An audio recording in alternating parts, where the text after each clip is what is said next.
Salve, salve gurizada do oitavo ano do Colégio Ferreira Viana. Fala galerinha, tudo bem com vocês aí, gente? Então, tô voltando aqui, né, em formato de vídeo para fazer uma revisão com vocês aí, falar um pouquinho sobre o que a gente fez ao longo dessas semanas e o que nós vamos fazer, né? Então nesse vídeo eu vou conversar com vocês basicamente fazendo uma revisãozinha muito simples e uma correção, né? Mais especificamente uma correção dos exercícios, tá? Falando assim, gente, tá? A gente já está aí há 6 meses parado, tá? Dentro dessa loucura toda que se tornou a nossa vida esse ano, tá bem? E dizer para vocês assim que eu tenho acompanhado, né, as atividades, tenho visto quem tem feito. Precisamos de mais engajamento dos alunos. Eu preciso que mais colegas, né, comecem a fazer as atividades. A gente está com pouco quórum, tá? Mas é importante vocês manterem esse vínculo com a escola, tá? Eu sei que é difícil estudar em casa, eu sei que é difícil trabalhar em casa, né? É tudo difícil, mas é importante que vocês tentem fazer as atividades. Vocês podem fazer as atividades anteriores, tá? Não precisa vocês acharem que está tudo perdido, tá? Vocês podem vir fazendo as atividades aos poucos. História é um componente que exige, né, bastante. Na verdade exige uma continuidade, todos os conteúdos, né? Não tem um conteúdo que sempre precisa aprender primeiro uma coisa para aprender outra, mas eu acho que dá para vocês fazerem, tá? Vim fazendo aos poucos os trabalhos, colocando em dia, né? Trabalhos não, as atividades. Então eu vou pegar aqui lá do inicinho da semana 11, tá? Que basicamente falava sobre a questão da economia. Nós vimos lá os governos gerais, as capitanias hereditárias ou capitanias hereditárias do governo geral, e agora então, né, a gente passa pela economia colonial. Então a gente precisa entender que o Brasil aí desse período, né, ele vai voltar a sua atenção para a economia dos engenhos de açúcar. Vai ser o açúcar que vai ser a atividade que vai aparecer, né? Açúcar e escravidão, que também a escravidão é entendido como uma atividade econômica, porque, né, basicamente o que acontece? Tu precisas manter um fluxo de escravos, né, para trabalhar nos engenhos, uma vez que, né, é o escravo quem produz tudo. Os homens brancos, os portugueses, eles não se envolviam. Até nós vamos ter um tipo, né, de uma elite que vai trabalhar, mas é uma elite que a gente chama de que tem um conhecimento técnico, ou seja, ela sabe produzir, né, ela tem uma função mais específica, mas o grosso do trabalho, cortar a cana, derrubar, plantar, quem vai fazer são obviamente os escravos, né, que neste período eram já, né, os africanos. Então primeiro começa nos índios, a escravidão indígena, e depois você começa a introduzir lentamente a escravidão africana até que, né, isso se torna uma coisa permanente.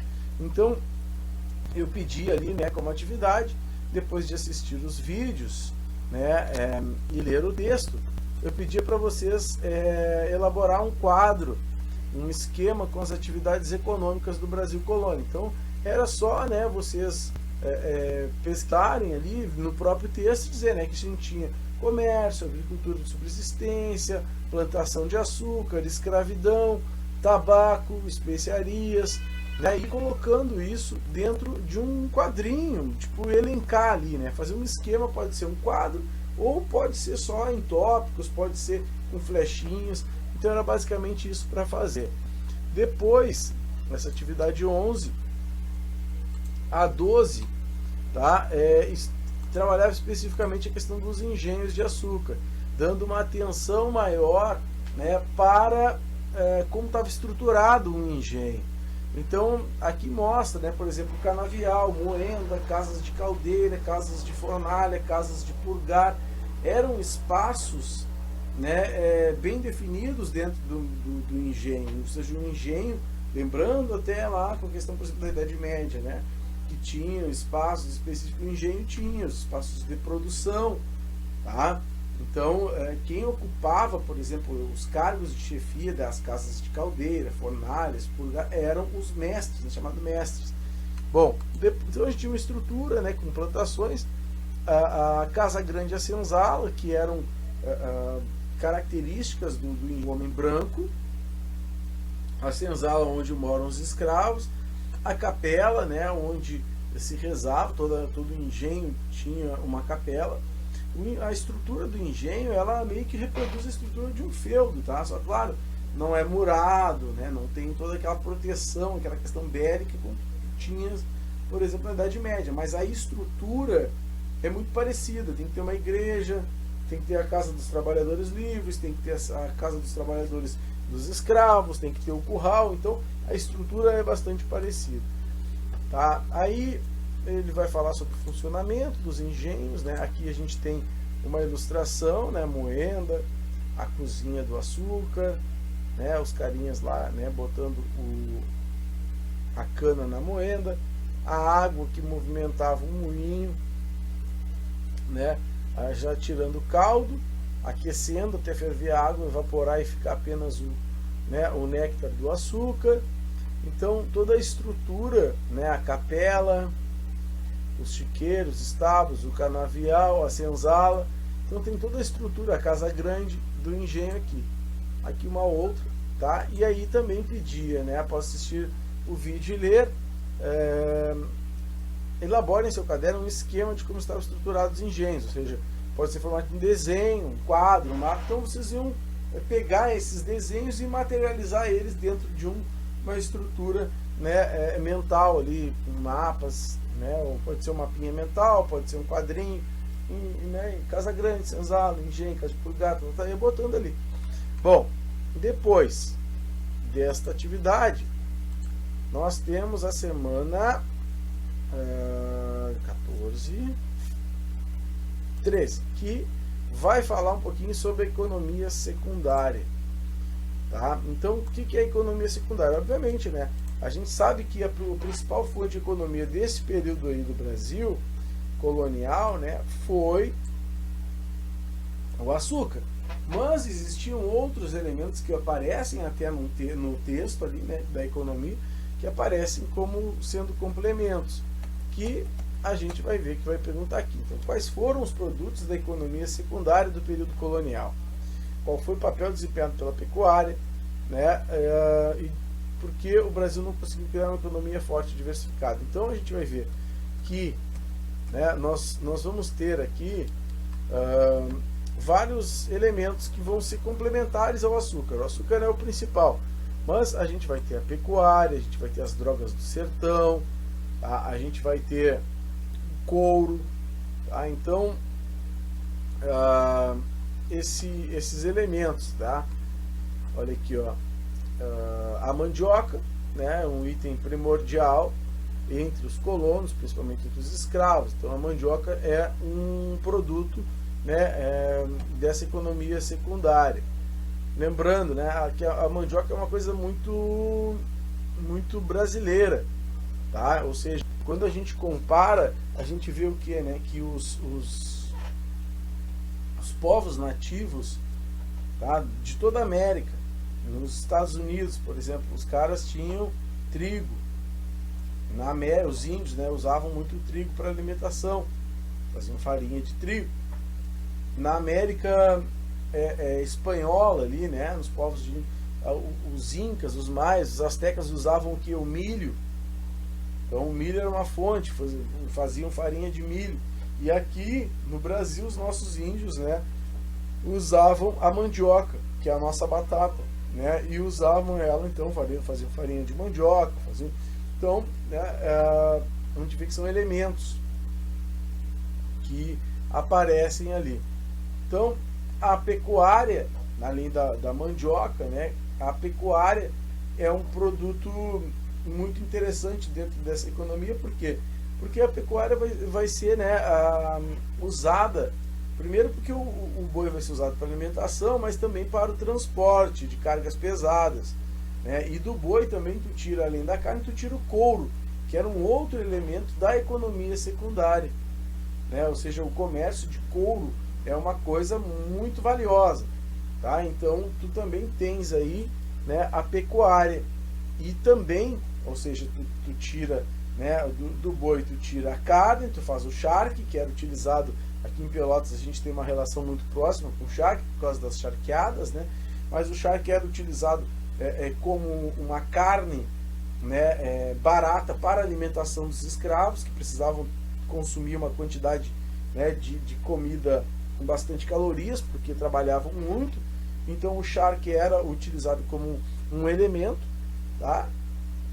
Então a pecuária tem uma importância muito grande, tá? E além disso, né, a pecuária também ela contribui, tá, para um crescimento do Brasil para o interior, que é o que a gente vai, porque, né, o gado era criado solto.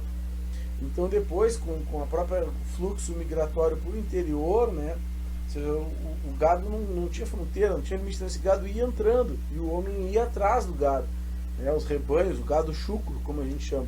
Então isso também contribui para um povoamento do interior do Brasil, tá? Então a gente tem aí né, a própria escravidão como sendo uma economia. A gente tem o aguardente, a rapadura, né, que eram economias. O algodão, tá, também utilizado. E as chamadas drogas do sertão, tá, que eram, por exemplo, cacau, canela, as plantas, baunilha, cravo, castanha, guaraná. Esses produtos tinham um valor muito grande no mercado internacional e até nacional também.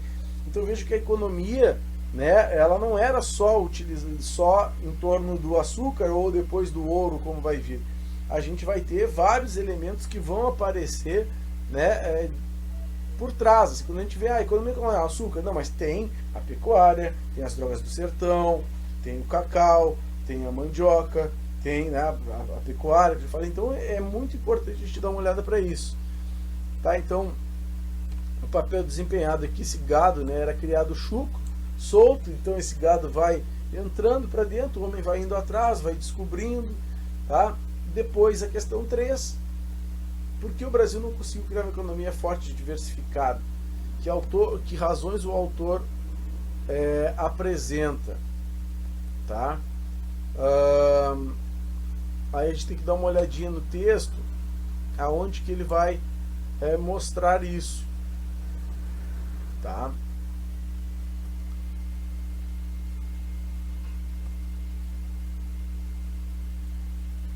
Mas basicamente, né, a questão essa é que o Brasil não consegue, porque não houve uma unidade administrativa no Brasil.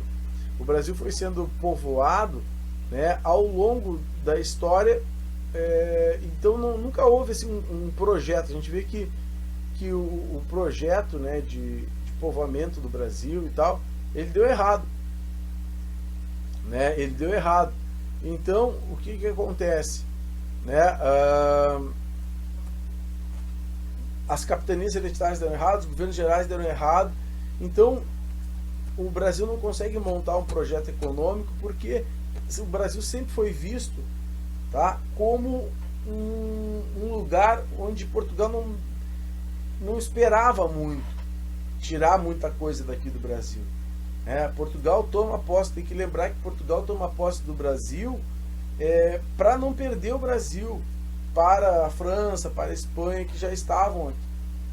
Então, ou seja, né, e justamente porque o interesse de Portugal estava nas especiarias, no ouro, que não vai ser encontrado, vai demorar muito tempo, né, para ser encontrado. Então, isso vai ser um dos fatores, tá, que vai impossibilitar assim, que o Brasil consiga criar uma economia forte e segura, tá bem? Bom, depois daqui a gente vai para a escravidão, E na escravidão, tá, nós vamos ter umas perguntinhas aqui. Quais foram os tipos de mão de obra utilizados no trabalho escravo do Brasil colônia? Tá? Ou seja, então aqui vocês iriam responder que era o trabalho escravo, né, de mão de obra indígena e o trabalho escravo africano. Depois na questão 2, né, por que houve a transição para o trabalho escravo africano? Quais foram as justificativas utilizadas?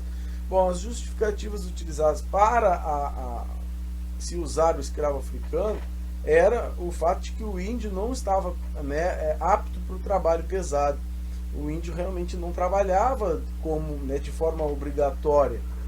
O índio nunca precisou trabalhar de maneira obrigatória, porque ele sempre teve as coisas na sua volta, né? O índio não conhecia o trabalho, porque bom, quando eles viviam em comunidades, então tinham divisões de tarefa, que todo mundo, basicamente eram tarefas iguais para todos, né? Caçar, colher, pescar. Então o índio não estava, ele não conhecia esse tipo de organização, né? de ter que gerar trabalho para alguém. Então, os índios não aguentavam a carga de trabalho tão pesada assim. Então depois, por que houve a transição? Tá, já falei. Quais foram as consequências para os povos nativos indígenas causadas pela escravidão? Bom, as consequências, né, são as piores possíveis, que é o povo indígena sendo escravizado e dizimado, né, porque os índios começaram a resistir, aí Portugal começou, né, a empreender ações de muita violência sobre os índios. Como eram as condições de vida dos escravos africanos, também uma condição as piores possíveis que vocês podem imaginar, né? Ou seja, o escravo africano era retirado da sua terra, né, da sua família, ele era separado lá na África, aprisionado, vendido e vinha para cá, né, para o novo mundo, para trabalhar. Viviam, né, em condições muito ruins dentro das senzalas, dormiam no chão, cobertos com palhas, trabalhavam de sol a sol, eram privados da sua liberdade, eram considerados uma propriedade e tratados basicamente como animais. As condições de vida eram as piores possíveis. E a influência dos africanos na sociedade brasileira é absurdamente grande, né?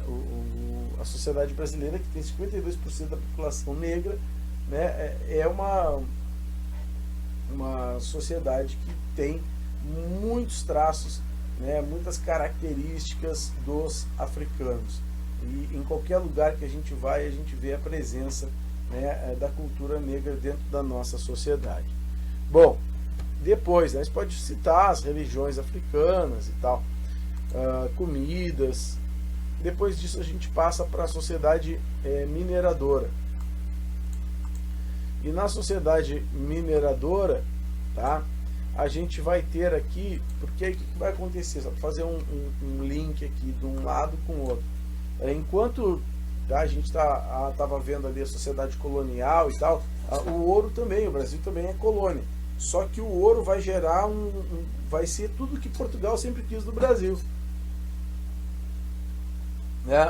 A descoberta de ouro por parte de Portugal vai ser tudo que eles queriam.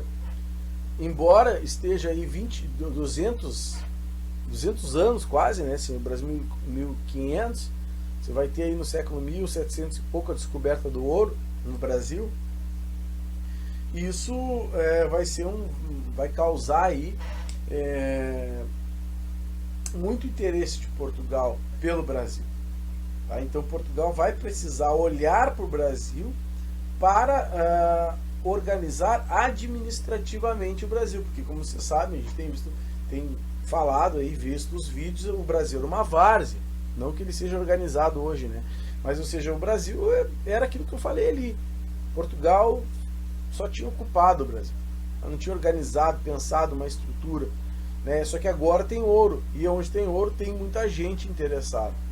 Então é isso que vai fazer com que Portugal passe a organizar agora uma estrutura, né, de cidades, de administração, ou seja, começa a criar as câmaras municipais, que são as prefeituras, começa a entregar o poder aí para nobres locais e passa a ocupar as câmaras, né, com que seriam hoje os vereadores, que na época chamavam de homens bons e tal. Então, é claro que não é uma democracia, é tudo organizado, né, pensado para a manutenção do poder, mas do poder português e tal, e das elites locais, mas é aí que se consolida nessas elites locais. Então Portugal começa a olhar para o Brasil já com outros olhos. Então, os fatores que possibilitaram o descobrimento do ouro no Brasil é justamente a interiorização do Brasil, ou seja, quando o ouro no Brasil não está localizado no litoral, onde estava quase que todo o povoamento, né, do Brasil. E justamente a pecuária é um elemento que eu disse para vocês, né, porque esse gado é criado chucro, esse gado é criado solto, esse gado não tem lugar para ir, ele vai e o homem vai atrás. Então, ou seja, né, além disso, tu tem também, né, os movimentos de entradas e bandeiras, que eram movimentos coordenados, ora por particulares, ora pela própria coroa, com o intuito justamente de entrar para dentro do Brasil e descobrir o Brasil, né, descobrir esse Brasil para dentro. Eram expedições que visavam justamente encontrar riquezas no interior do Brasil, aprisionar índios e tal. Então são os fatores. Quais as principais consequências geradas pela descoberta do ouro? A gente vai ter o quê? Um inchaço populacional, uma grande migração de pessoas para as regiões auríferas, ou seja, né, Goiás, Minas Gerais, Mato Grosso.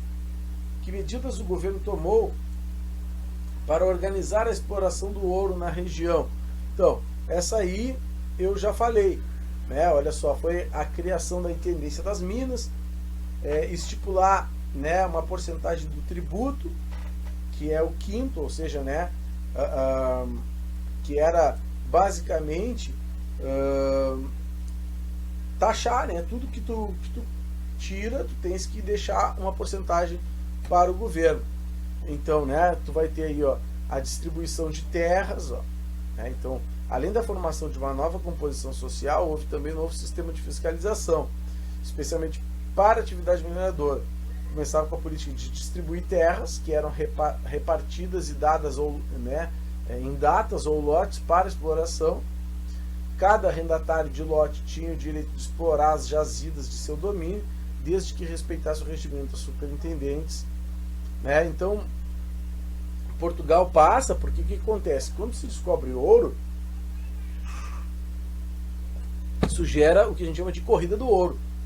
Galerinha toda correndo atrás, né, para tentar se dar bem, para tentar pegar um pedaço de terra e achar uma pedra grande de ouro, né? Só que aí Portugal vai dizer, não, peraí. Só que isso se dá assim, né? São milhares de pessoas que vão. Então Portugal passa a organizar a distribuição de terras, né, dando datas, lotes, não, só pode explorar aqui e tal. Depois vem a questão do quinto, né, que é o imposto, onde se pesava o ouro que tirava, entregava lá, o cara pesava, deixava 1/5, né, uma parte, se tivesse 1 quilo, tu deixava 200 gramas, e assim, né, que era um imposto que tu pagava para que esse ouro pudesse depois circular. Lembrando que esse ouro era um ouro em pedrinhas e tal, né, era um ouro, não é barra, a barra sai depois que passa pela casa de fundição. Então,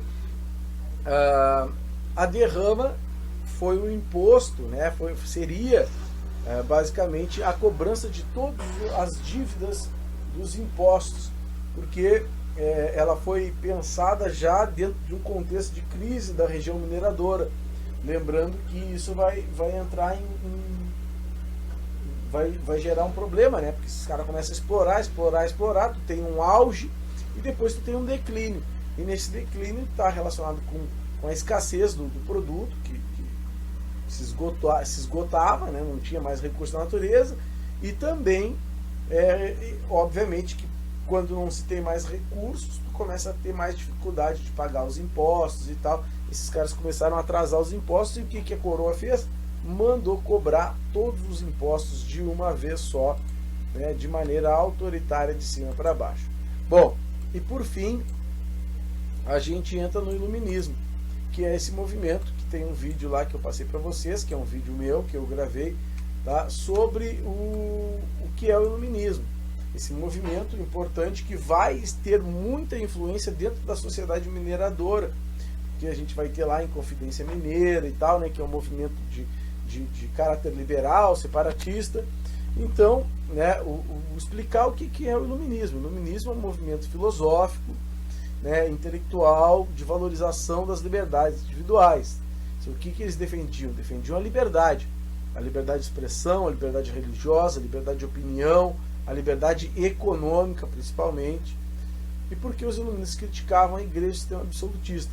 Criticavam porque, né, viam que o sistema, de toda maneira, era um sistema que impedia o crescimento das pessoas, uma vez que a sociedade, né, o crescimento individual das pessoas, uma vez que a sociedade toda estava sob o controle dos reis.